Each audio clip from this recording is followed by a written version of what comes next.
back then I didn't think it was rock and roll, but nowadays it's more rock and roll than the rock and roll happening nowadays. Just like Hall Oates. I didn't think Hall Oates was rock and roll back then. We're totally good. We need to do a whole deep dive on Hall Oates one of these days. Welcome to another episode of Band Deep Dive. This week, we're going to dive into Hall & I love Hall Oates. I didn't one think of my they were very favorite big rockers back then, but today they're more rockier than one of my favorite songs in the whole world.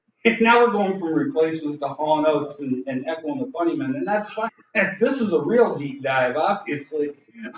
My favorite song by Hall Oates, "You Make My Dreams Come True." Oh, I love that piano, the organ, that ding, ding, ding, ding, ding, ding, Oh my God, Hall Oates is fucking great. Blue-eyed soul. Oh yeah, just don't call it blue-eyed. He didn't like that. No, I watched a documentary on those guys because I love those guys. And Daryl Hall was called that. Yeah. And he did not like it. No. He thought it was racist and blah blah blah. Yeah. Well, it is kind of. I don't know. But he does have a very soulful voice. Yeah. You ever watch that at Daryl's house? Yes. Yeah. I love that. I haven't watched it in years. I watched that. I watched it. Yeah. And some of the stuff. Oh, Daryl's house. I love watching that. One of my favorite. Is it still on? I just watch it on the computer. Oh, you know what I mean? YouTube. I just click on Daryl's house. Because it used to be. Was it VH1?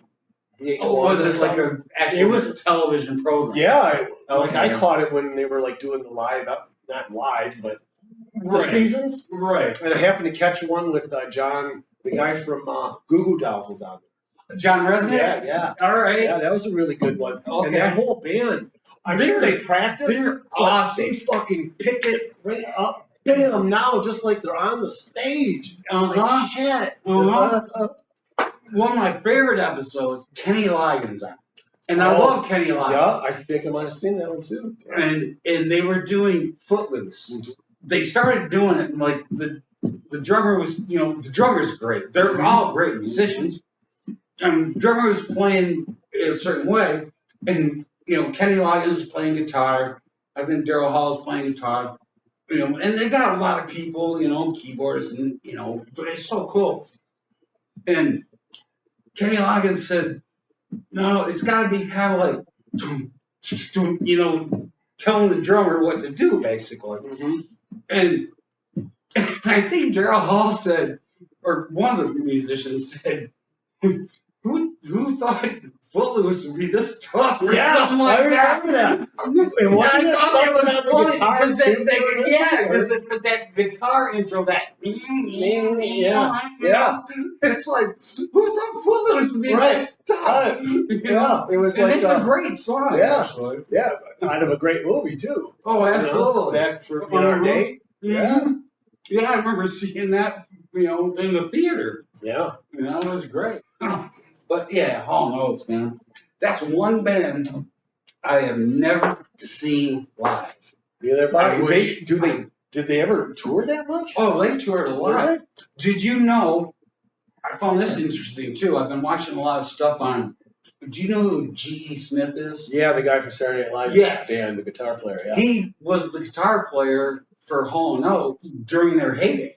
Oh yeah. Yeah, that's where he's on it. Private Eyes and because isn't Daryl pretty tight? Another musician out in Hawaii, Todd Rundgren. Oh, he might be. I think he might be because they're both from Philadelphia. Yes. Yeah. Mm-hmm. Yep. And Todd Rundgren had hits right off the bat in the early 70s. That's the thing. I know the name Todd Rundgren, but I don't know any song he's ever done. Yeah. If I could play him, you would. A beat on the drum all day. I mean, I know that song. Old, well, I guess not the 70s. That's probably out of the 90s. Yeah, I know that song. And then he joined Utopia, Hammer in My Heart.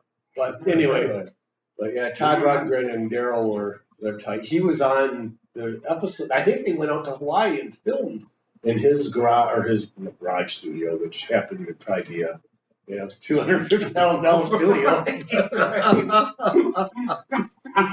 But wow, man. Yeah. But yeah, Hall Oates, I never fully liked them. I never thought they were rock and roll enough back in the day, but as it turns out now, they were.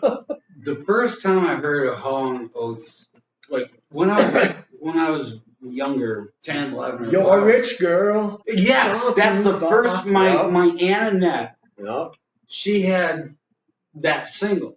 I would go over, like I'd go to my grandma's house, and my Aunt Annette, she's like 4 years older than me. She's just basically like a sister, and she had a great music collection.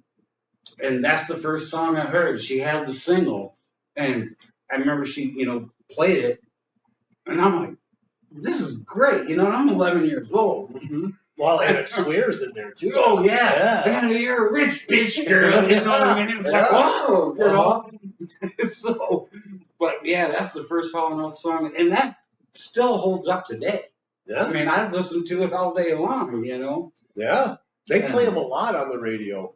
I don't remember what channels I listened to, but yeah, I'm hearing Hall Oates. All the generation of I don't even know when they started, when they ended, or any of that. I was never a huge fan, but yeah, no, they wrote a lot of songs. Hell yeah, they wrote a lot of good stuff. That Man Eater song I hated, but it's got such a good do. Yeah, that bass line's sweet. Yeah. I like that song as soon as I heard it. I mean, I've liked Hall Oates, I think, since I heard Rich Girl, Yeah. And obviously they got some stuff that I don't like. Like I remember Your Kiss is on my list. I like that song. Yeah? I like that. Your kiss is on my lips. I like that song. Private Eyes. Yeah, I think that's a guilty pleasure. It might be a guilty pleasure. It might be. But I like that tune. Private Eyes. Yeah. I don't know.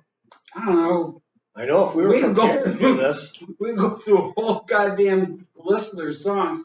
Yeah, let's make a video about a band we don't know much about. Right. Really? Right. But that is one band that I would love to see in concert.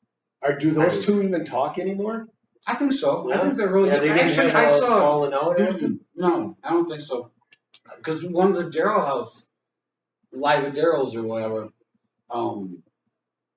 John Oates was there. He was playing. He's not in that house band. No, but he just happened to. But he came over. Yeah. He was in that episode. Yeah, and they have a cook in the whole band. I don't know, man. Yeah, that'd be fucking sweet. Yeah. Oh my God, I just found what I want to do with my life. No shit. I want to make a show like Daryl's place. Right. Well, I want to hang out at Daryl's place, that man. studio is awesome. Hey, Daryl, if you're watching this, will you invite Dickie B and Boss from Malt-Tones to come do a session at your place, man? We'd love it. In fact, I pay you money. Yeah, but what's cool about that? They just look like they're having such a good time Fuck yeah. making music, and it's a bunch of world-class musicians in there. I mean, and they're bringing also in special guests, and you got the damn barbecue guy going in the background. Shit, It was like, he nailed it with that show. hell yeah. Yeah, I watched it, and again, I'm not the biggest Daryl Hall, John Oates fan, but yeah, it reeled me in. Like, sure. I love watching that show, man. Great musicians, and I just love watching like the process of them.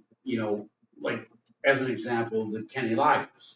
They bring in Kenny Loggins, and he wrote. Right. And Right. he wrote. So none of them can really talk back. Like, what the fuck? Did you write this son of a bitch thing? Well, yes, I did. It's like I wrote the song, and this is how I want the drum. Right. The drums, and the drummer wasn't. He was playing good, but it wasn't just exact to what Kenny Loggins wanted. Yeah. And it's funny that Kenny Loggins, and he wasn't an asshole or anything about it. It was just like, no, it's instead of whatever the drummer was doing, it's just this little thing. Yeah. And you're a drummer, I'm sure you get that, it's like, and the drummer was like, And then Kenny Loggins is like, yep, right on, you know. And then he goes into this little intro guitar riff thing. Yeah. You know, like, or whatever. Yeah, I've always liked that one. Yeah, I think that's just a great song. And I don't think it's that hard. I think he's just kind of hammering down on. I think you're right. But Yeah, I never played it or tried to play it, but I think you're right. It doesn't sound like it's that hard, but maybe it is. It might maybe be. it's difficult as hell. Maybe. You know? I don't know. It's Kenny Loggins. Loggins and Lucina. Oh God, what? Your mama don't dance and your daddy don't rock. They did that? Yeah, I think that was their first hit. Really? First major one, yeah. All right. Yeah. The first Kenny Loggins song that I ever knew Kenny Loggins did, and I loved it because it was the theme from Caddyshack. Oh, I'm all yeah, right. that's a good song too. Nobody worry about me. Yeah. Don't want to treat you right or whatever, you know. Yeah. Ooh. Yeah. I think that's just a great song. But I love the movie Caddyshack, you know. Yeah. That's I classic. thought that song was awesome. If you watched to the end, thank you for joining us on this episode of Band Deep Dive. Be sure to like, comment, share, or subscribe. Even a bad comment is better than no comment at all as we try to grow this channel. Thank you.